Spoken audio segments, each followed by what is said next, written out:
So JT, being the awesome guy that he is, sent me quite a few knives of his Benchmade collection for me to check out.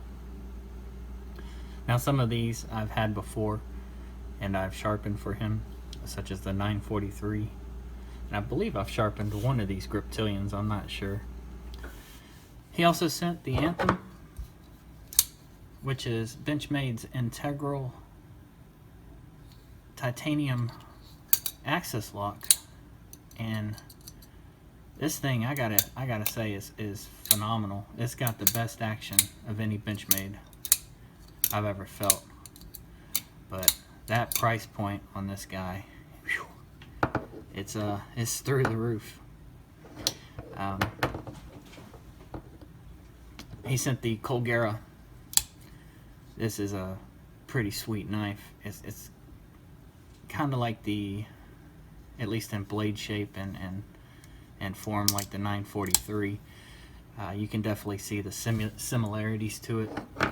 Obviously there's going to be differences, but you see the Osborne family and where many of the ideas and how he came about his blade designs, handle designs, they all have a lot of similarities. I really like this knife. I didn't think I would like it as much as I do. I like it so much so that I'm going to be looking to buy one. I was checking eBay last night. Prices are a little more than I'd want to pay, around the $250 mark. But I'm going to keep an eye on it. If they seem to stay around that price point, then so be it. That's what I'll pay. I didn't think I would like how this swedge is done. The main stock remains full thickness, and then they cut a swedge right in the middle and thin it out.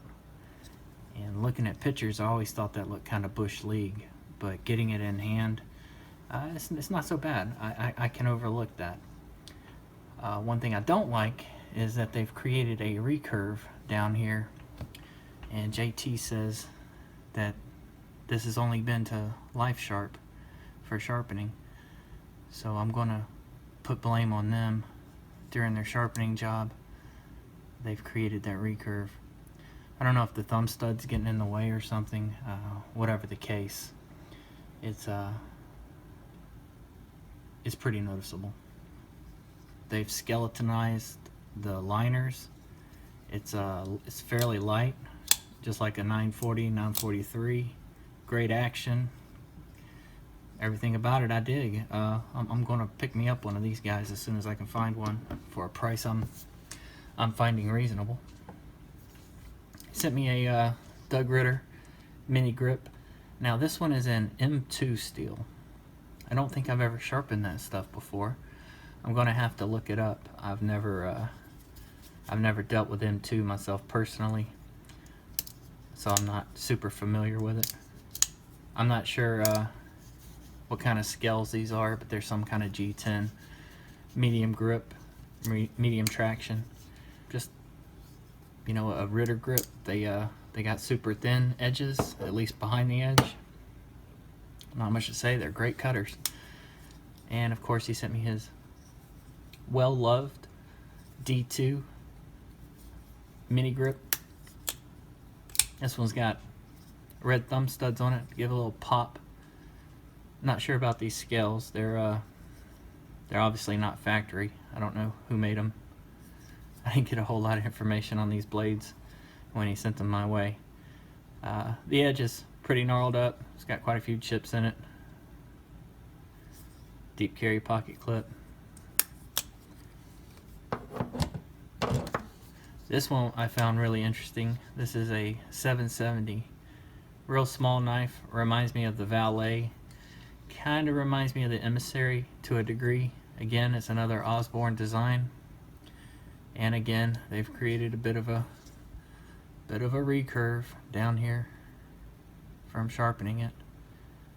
The plunge line and where the edge meet have that bulbous intersection. It needs to be ground down, but I'm not going to do that. This one is in D2. It's just a super skinny blade, fairly skinny handle. got like a gear pattern backspacer, which is real cool. I'm not familiar with this knife either. I had no idea about it until JT sent it to me. I like Benchmade's Valet. I really like the Emissary, so this one's right up my alley as well. I'm going to take a look around and see how much these are going for as well. If I can find a really good used one or one that's brand new in the box, I'd be willing to pay a little bit of a premium for this one. I think I just like the style that much. And finally, a Benchmade Freak. Now, I've sharpened one of these before. They tend to be pretty thin behind the edge. They take a fantastic edge. M4 steel, coated blade. These have excellent action too. Big fan of this knife. I just wish it wasn't coated. That's my only gripe with this knife, and it's the only reason I don't own one. Tonight though, we are going to sharpen his 943, and I'll roll in a little bit of footage showing the chips in the edge.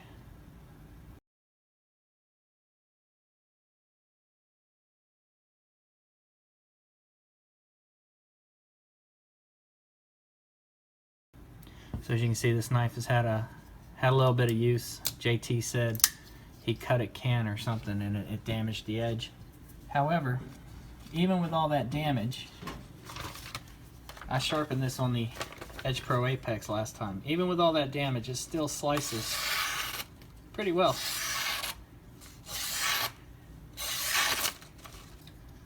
I am going to sharpen this tonight on my Haidu stones. I want to get some more use with those. I have barely gotten any time with them. I think I've sharpened 3 knives total. So we're gonna get a little footage of that, and once I'm all done, I may polish it on another stone. We'll see how it goes. So I'm gonna start on the coarsest stone, which is a 360, 280. I'm not sure which grit is which, but one is FEPA, and I think the other is JIS. You're welcome to look it up if you're curious. It really doesn't matter to me. I just know it's coarse. It's the coarsest one I want. I'm going to use all the stones in the series, so I really don't care what the true grit rating is. Now, I sharpened this on the Edge Pro Apex last time I had it, and I believe I went at a pretty acute angle.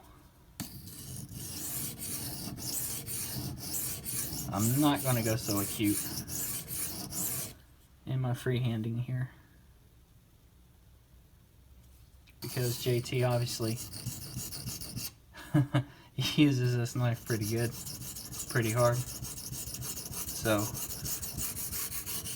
I'm not gonna leave a really acute angle for him to have to deal with, you know, because sometimes you got to be a little more careful with those types of edges. You can't just go around cutting willy-nilly. Doing so will damage it, obviously. Those edges are in many respects need to be taken care of and only used when maybe for food prep, or you know, cutting soft material. You don't want to, you know, take a tin can and go to town on it with an edge like that. So this is going to kind of create almost a double bevel, which is not a bad thing. I wouldn't call it a micro bevel because it's going to be bigger than a micro. However, having this excuse me, can't speak tonight. Having this double bevel will allow almost the same cutting characteristics of a convex edge.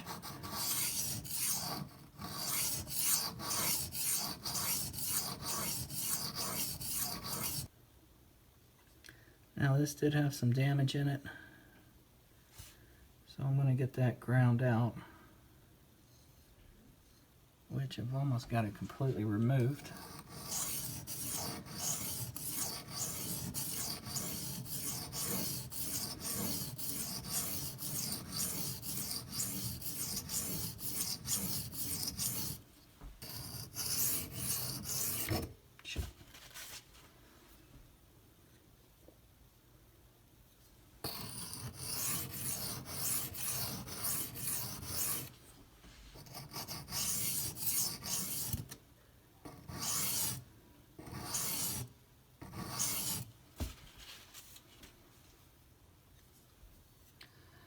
Got a nice burr built up. I'm going to get that removed real quick and make sure that my edge is clean.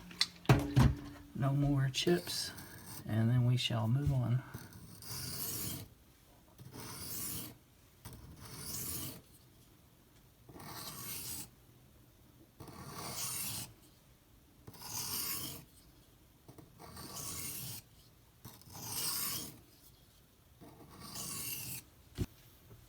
So next up we're going to do the 700, 400. And I think I mentioned this in my last video. If you put the stone in a stone holder, if you do the square side out, you'll have less of a tendency of falling off of this stone. This rounded portion kind of creates a false edge, and when you run your knife across it this way, you tend to fall off, or at least I do.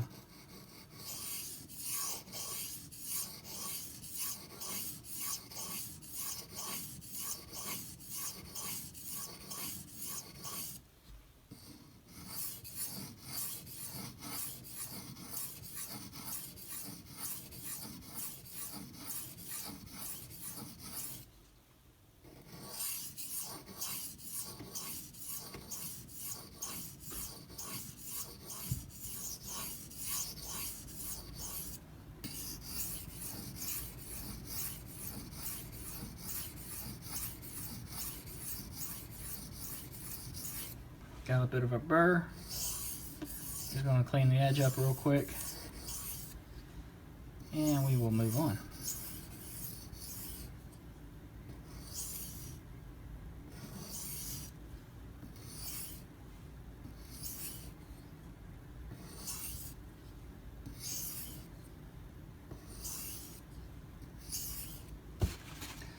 Next up, we got the 1K 2600. Now I've got a bit of a chip in the side here, so I'm going to hit this on my diamond plate real quick. I just don't want my edge to get caught on that as I'm going across, get caught and possibly damage it. So using the diamond plate to grind it down will help prevent that.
I know I'm burning through these stones really quick, but that's just how fast this is going.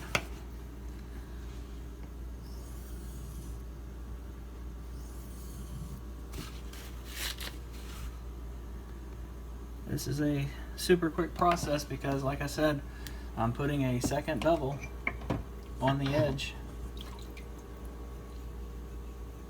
So I'm not having to grind through a whole lot of steel.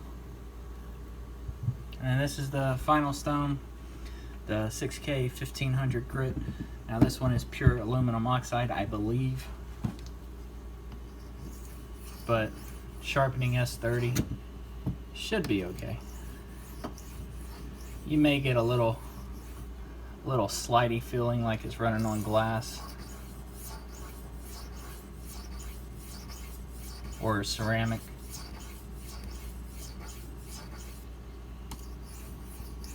But it should still remove the steel, and it should still get sharp.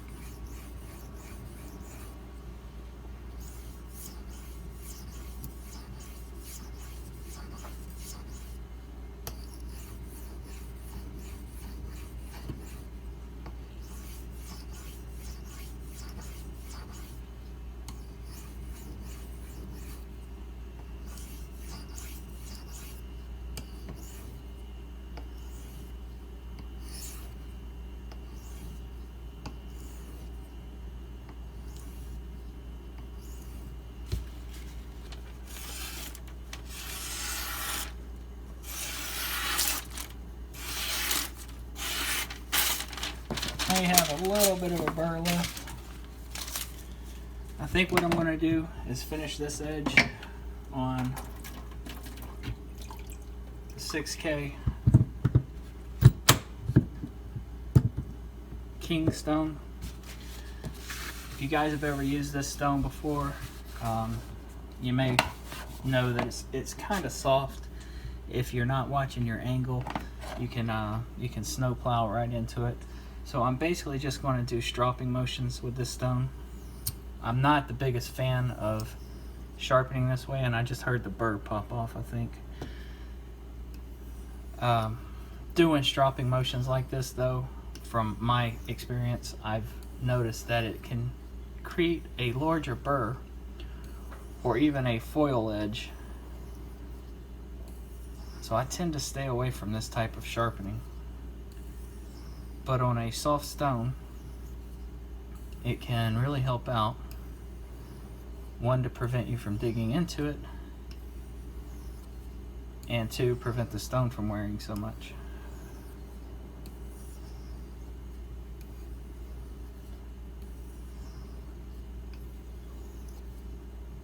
Now I'm going to do a few edge leading strokes.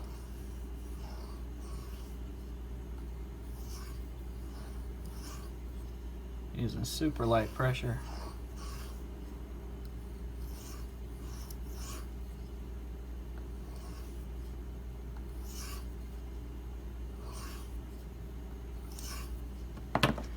So this is my Strop Brothers compound, or Strop Brothers strop. We got white compound on this side and diamond compound on this side, or vice versa. I don't remember which side has what right now. But I'm going to use both.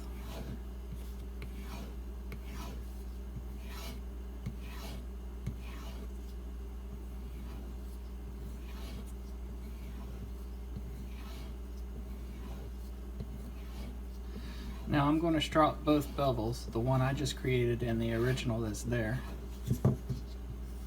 So I'm dropping it even more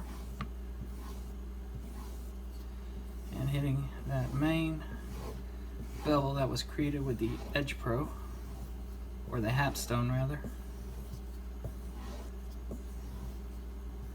Now I'm raising it, hitting my edge, and dropping again. And that's what we're going to finish.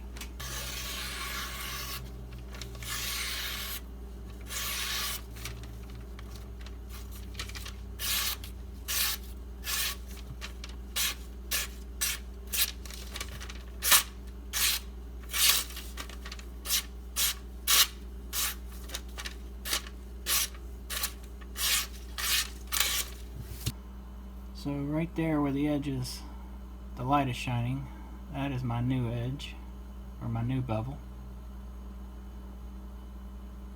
And that shining is the original.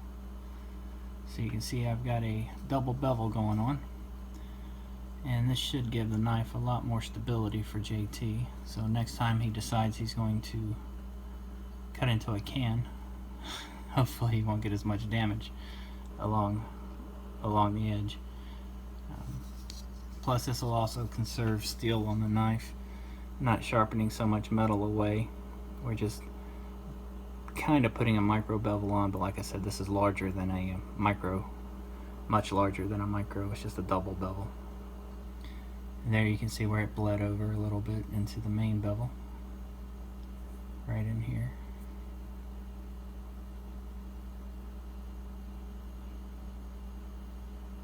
And the polish is still there. Looks nice and bright, nice and pretty.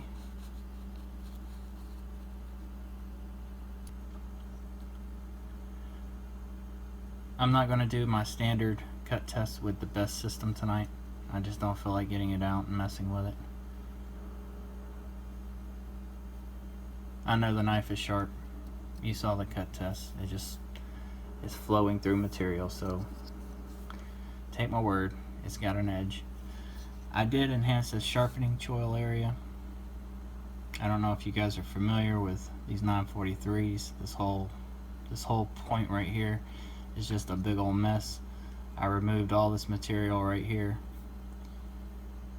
so I could get nice clean edge all the way from the base to the tip. I think I did pretty good. There's still a slight wave to it. You might be able to see that. And the hook right here is not quite uniformly round, but it's close. I think you'd have to really look at it hard to see that, and besides, as you can tell, JT uses this knife, so I don't think it's going to be picture perfect. Well guys, if you have any questions or comments, as always, leave them below. I appreciate you watching. Y'all have a good one.